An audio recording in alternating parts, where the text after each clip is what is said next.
Stille und herzlich willkommen zu Tibet diese Woche, den wöchentlichen Nachrichten dieser Woche zu Tibet, seiner Heiligkeit, dem Dalai Lama und der tibetischen Zentralverwaltung. Schauen wir uns doch zunächst die Schlagzeilen an.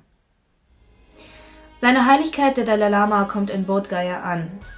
Ehemaliger tibetischer politischer Gefangener verstorben. CTA begrüßt die Einführung des Resolve Tibet Act im US-Senat. Sejong spricht auf der Sitzung des Nationalen Arbeitskomitees von Bharat Dibadzan. Kanadisches Parlament verabschiedet Antrag zur Unterstützung des Ansatzes des Mittleren Weges. Sejong dankt dem kanadischen Abgeordneten Garnett. 15 Gesetzgeber fordern ihre Regierungen auf, Firmen zu bestrafen, die die Massen-DNA-Sammelkampagne der Volksrepublik China unterstützen. US Congressional Executive Commission on China (CCC) untersucht die Beteiligung von Thermo Fisher Scientific an der Massen-DNA-Sammlung der Volksrepublik China in Tibet. Büro für Tibet Washington D.C. hält chinesisch-tibetische Jugendbegegnung ab. Abgeordneter Singhi fordert die australische Außenministerin Penny Wong auf, Tibet in Peking zur Sprache zu bringen. Tibet-Solidaritätsbewegung beginnt ein Jahrzehnt der Demonstration.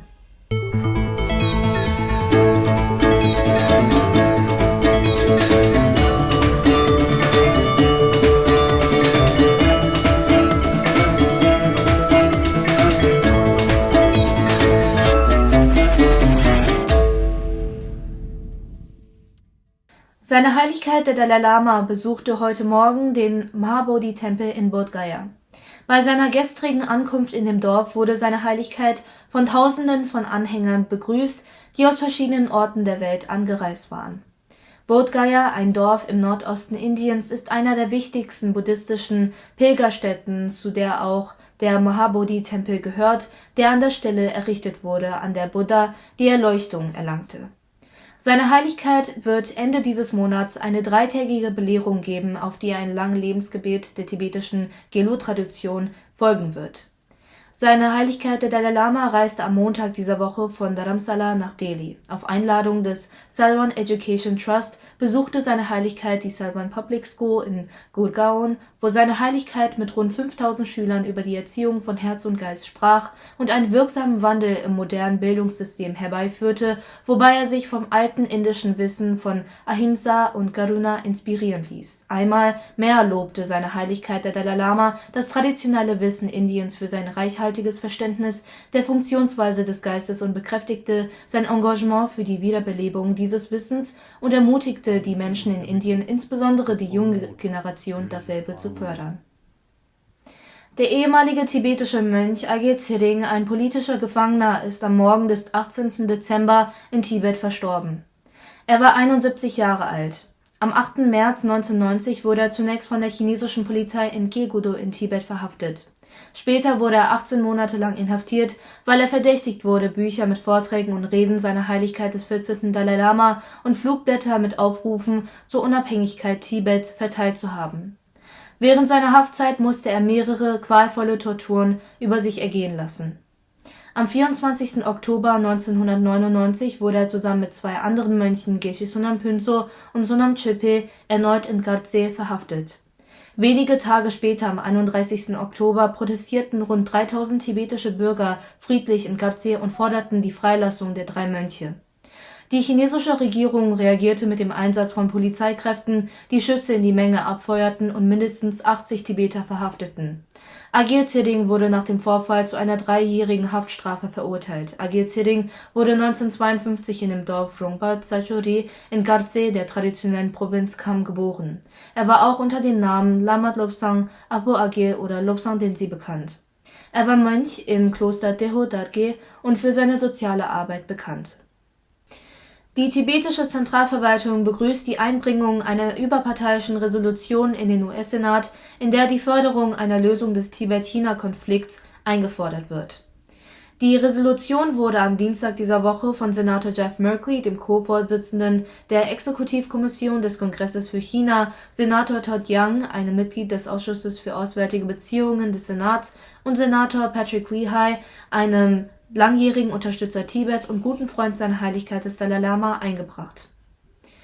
Sejong Bemba-Tsering von der tibetischen Zentralverwaltung dankte den Senatoren für die Einbringung der Resolution und forderte die Mitglieder des US-Kongresses auf, die erfolgreiche Verabschiedung des Gesetzes in beiden Häusern des Kongresses und auf dem Schreibtisch des Präsidenten zu unterstützen und zu befürworten.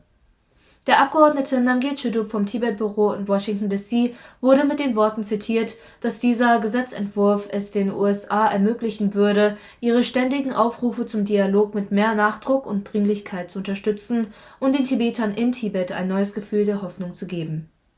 Der Sprecher der zentralen tibetischen Verwaltung, Dengsi Lekshe, begrüßte diesen Schritt des US-Senats. In der Resolution wird dazu aufgerufen, das Selbstbestimmungsrecht des tibetischen Volkes zu respektieren, und der Konflikt zwischen Tibet und der Volksrepublik China wird als ungelöster Konflikt im Sinne des Völkerrechts anerkannt. Die Resolution unterstützt den Ansatz des Mittleren Weges als praktikable Lösung für den chinesisch-tibetischen Konflikt und eine echte Autonomie für das tibetische Volk im Rahmen der Verfassung der Volksrepublik China zu schaffen. Diese Resolution wird im Juli dieses Jahres vom Abgeordneten Jim McGovern in das US-Repräsentantenhaus eingebracht. Am Samstag letzter Woche nahm Sejong Bemba-Tsering von der tibetischen Zentralverwaltung an der Eröffnung des zweitägigen Seminars des Nationalen Arbeitskomitees teil, das von der Bharat Dipatsang in Zusammenarbeit mit der Abteilung für buddhistische Studien der Universität Jammu in Jammu organisiert wurde. Sejong, der als Hauptgast zusammen mit Generalmajor Nilendra Kumar, nationaler Vizepräsident der Bharat Dipatsang, eingeladen war, leitete die Pressekonferenz mit Journalisten aus rund 20 Medienhäusern. Die beiden tauschen ihre Ansichten über das jüngste Eindringen in die Grenze von Arunachal aus und brachten ihre Besorgnis über die Sicherheit Indiens zum Ausdruck, als sie den Medienvertretern Rede und Antwort standen. Die Teilnehmer des zweitägigen Seminars des Nationalen Arbeitskomitees setzten sich aus Mitgliedern von Bharat Dipatsang aus Arunachal Pradesh, Chandigarh, Gujarat, Haryana, Himachal Pradesh, Jammu und Kashmir, Ladakh, Punjab, Rajasthan, Sikkim und Uttarakhand sowie aus Studenten und Einrichtungen der Universität und anderen zusammen. Am Dienstag dieser Woche schrieb Sejong Bemba-Tsering von der tibetischen Zentralverwaltung an den kanadischen Abgeordneten Garnet Jennress und dankte ihm dafür, dass er den Antrag eingebracht und eine einstimmige Unterstützung im Parlament bei der Verabschiedung des Antrags erreicht hat, der den Ansatz des Mittleren Weges für Tibet befürwortet und die Wiederaufnahme eines Dialogs zwischen den tibetischen Vertretern und der chinesischen Regierung unterstützt. Eine Gruppe von Abgeordneten aus 15 Parlamenten weltweit hat ihre jeweiligen Regierungen aufgefordert, die kommerziellen Aktivitäten von Unternehmen zu untersuchen und auszusetzen, die der Regierung der Volksrepublik China Technologien zur biometrischen Überwachung in der uigurischen Region in Tibet und anderswo in der Volksrepublik China zur Verfügung stellen, darunter die vom chinesischen Staat unterstützte BGI-Gruppe und das US-Unternehmen Thermo Fisher.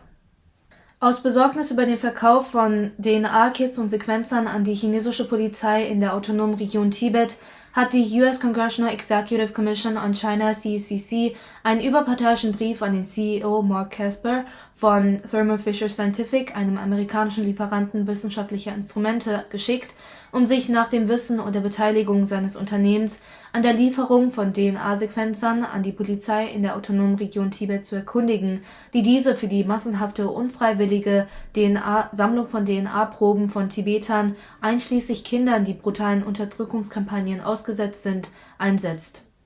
Das Schreiben, in dem Thermo Fisher aufgefordert wird, ein Verbot seiner Verkäufer nach China zu erwägen, wurde von Senator Jeffrey Merkley, dem Abgeordneten James McGovern, Senator Marco Rubio und dem Abgeordneten Christopher Smith unterzeichnet. Im Rahmen der laufenden Initiative zur Kontaktaufnahme von chinesischen Studenten im Besonderen und der chinesischen Gemeinschaft im Allgemeinen organisierte das Büro von Tibet Washington am Samstag eine chinesisch-tibetische Jugendbegegnung im Tibet House in New York City. Der Repräsentant Namgye Chudup und der ehemalige chinesische Verbindungsbeamte Gunga Deshi nahmen an der Veranstaltung teil, an der auch die chinesischen Aktivisten und Wissenschaftler Dr. Teng Biao und Zhou Fengsuo teilnahmen, die ihre Ansichten mit den rund 80 jugendlichen Teilnehmern teilten. Die Teilnehmer diskutierten über die chinesische Politik und die Zukunft Tibets, unter anderem über die veränderte Wahrnehmung Chinas, die Beteiligung der Jugend an der Weißbuchrevolution in China und im Ausland, den Ansatz des Mittleren Weges und das Recht der Tibeter auf Selbstbestimmung. Südim Gyatso, chinesischer Verbindungsoffizier des Tibet-Büros, moderierte die Veranstaltung und forderte angesichts des sich wandelnden Chinas und der weiterhin ungelösten Tibet-Frage ein stärkeres Engagement beider Gemeinschaften. Die Repräsentantin des Office of Tibet in Canberra, Galma Singhi, schrieb der australischen Außenministerin Penny Wong am Vorabend ihres China-Besuchs und forderte sie auf, die Tibet-Frage bei ihrem Amtskollegen Wang Yi und anderen Führern der Kommunistischen Partei Chinas anzusprechen. In einem Schreiben wünschte der Beauftragte der Außenministerin viel Erfolg bei ihrem einwöchigen offiziellen Termin in Peking und forderte sie auf, die Tibet-Frage bei ihren Gesprächen mit ihrem chinesischen Amtskollegen Wang Yi und anderen Führern der Kommunistischen Partei Chinas so deutlich wie möglich anzusprechen. Auch der Australia Tibet Council (ATC) schrieb einen Brief an die Außenministerin und bekräftigte eine ähnliche Forderung des Tibet-Büros. Die Gruppe Tibet Solidarity Movement feierte vor dem UNO-Gebäude in Genf den Abschluss einer 10-jährigen ununterbrochenen Solidaritätsdemonstration. Die Tibet-Solidaritätsbewegung wurde im November 2011 von 5 in der Schweiz lebenden tibetischen Familien gegründet, um sich mit den Tibeterinnen und Tibetern zu solidarisieren, die in Tibet weiterhin Repressionen ausgesetzt sind. Die Bewegung begann ihre Demonstration vor dem UNO-Gebäude in Genf am 10. Dezember 2012. Seitdem versammeln sie sich seit 10 Jahren jeden zweiten Mittwoch im Monat vor dem UNO-Gebäude in Genf mit Transparenten, die auf die Menschenrechtsverletzungen in Tibet hinweisen und auf 3 Seiten von tibetischen Nationalflaggen sowie Flaggen der Schweiz und der Europäischen Union gesäumt sind. Der Repräsentant Thinley Chüki besuchte in Begleitung von Gelden Somo vom Tibet-Büro in Genf den Ort der Demonstration, um den Mitgliedern der Tibet-Solidaritätsbewegung seine Anerkennung und Wertschätzung auszusprechen.